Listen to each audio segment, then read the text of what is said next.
you're against this marriage. Why do you always have to talk to me like an investment banker? Now that your husband's out on bail, are you frightened? Dennis, now you're in court. You think you'll get permanent custody? Did your husband actually threaten you with a gun? Why is he contesting Nelson's custody? Is he holding out for more money? At one moment, he would abuse her in obscene language. Quite so, Mr. Beckett. Sir Patrick? I withdraw that question. Accused her of having an affair with Baron von Kram. He was always accusing her of affairs. Von Kram, Prince Friedrich. None of it was true. You look pale. Are you still not sleeping? There's nothing to worry about. It's not that. I just heard from Karl in Berlin. The Gestapo have arrested von Kram. What? Why didn't you tell me? Because of the charge. Homosexuality. He's been criticizing the Nazis, and now they're trying to disgrace him. I mean, there'll be a trial, but they've already convicted him. Pauline, the Nazis will crucify him. There's nothing you can do from here. Wait until you get to America. I know von Papen very well. Perhaps he can do something. Here, take these.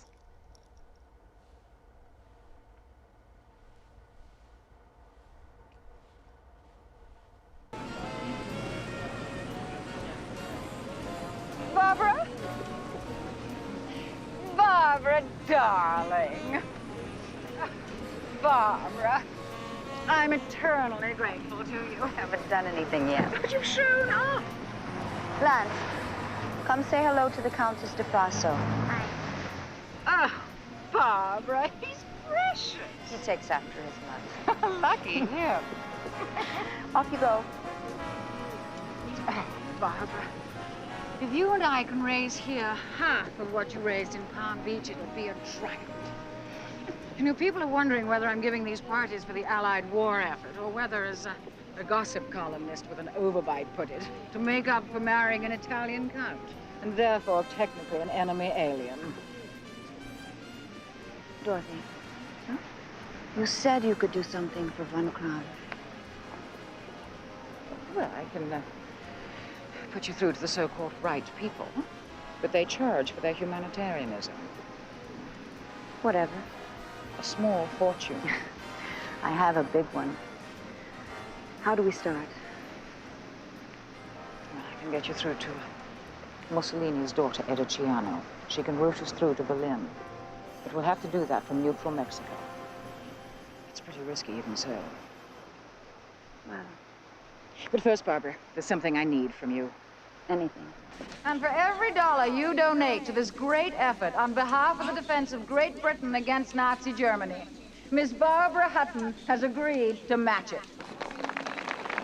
The sky's the limit. Up and started big. Which generous, big-hearted soul sitting in front of me is going to write a check for $50,000 for Barbara to match? Mrs. Martin Taylor raising her hand. And I see Joe Martinson standing very modestly in the background. Shall we be hearing from you, Joe? $5,000. Oh, I'm sorry, Joe. I don't think I heard you properly. Could you speak up a little, Joe?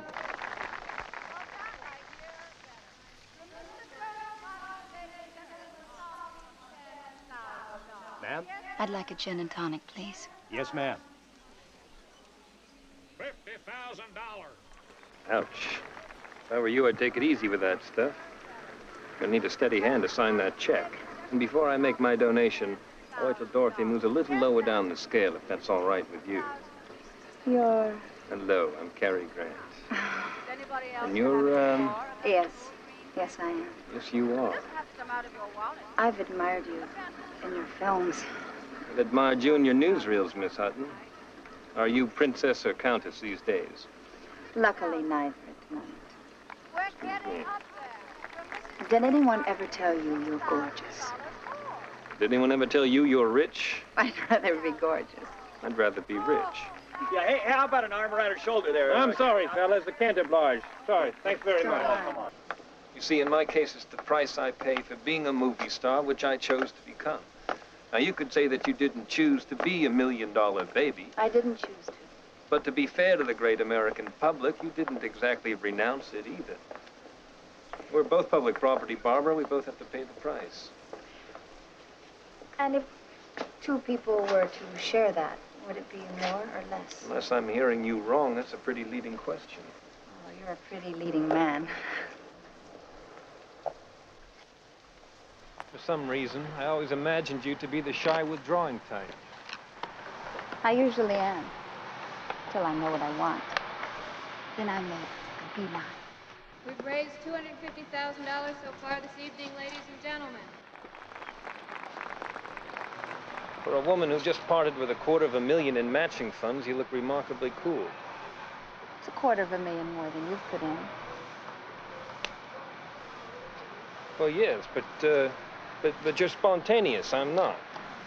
But like you said, when you see something, you make a beeline for it. That's not what I do. I go and look at it from a distance, and I walk around it, and I look at it from the side, and then I go home and mull it over, and... Well, that's what I usually do. I'm not mulling anything over today. I'm too fascinated. Too fascinated to mull? Yeah, far too fascinated to mull. But unless you want to make the columns tomorrow, I suggest we make a beeline back to the party. But you can never escape. Sure you can. Simply lock your door, pull the shades, pick your teeth. Cary Grant does not pick his teeth. I read that somewhere.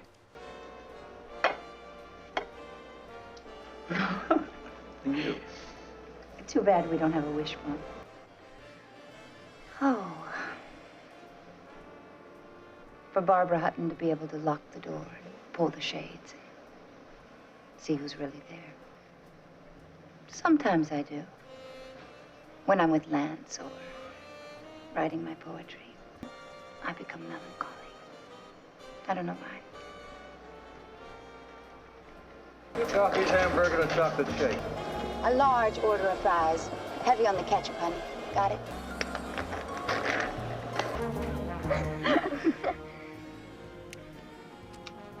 Mommy, now that you and General are divorced, why can't you stay here with me? Oh, think about it, sweetheart. I can't stay here. I can't go shopping at the local supermarket. I can't live on hamburger and French fries. Besides, look what just happened. All I have to do is walk down the street and somebody ends up in the hospital. I'd like nothing better. And the doctor says that Arizona is the best climate for your asthma. I'll miss you too. Every holiday, every summer, I'll take you to magic castles. Lance, I'm just not the kind of mother who can live in Tucson, Arizona. Property settlement. How much is he getting? Come on, Miss Hutton, have you divorced Rubarosa? Divorce him? I didn't even know I'd married him. What's the property settlement? Oh, you married him, all right. For that 7.5 weeks of marital bliss, he collected $1 million in gifts and $2.5 million in cash. That's more than $66,000 a day. Did he at least live up to his legend?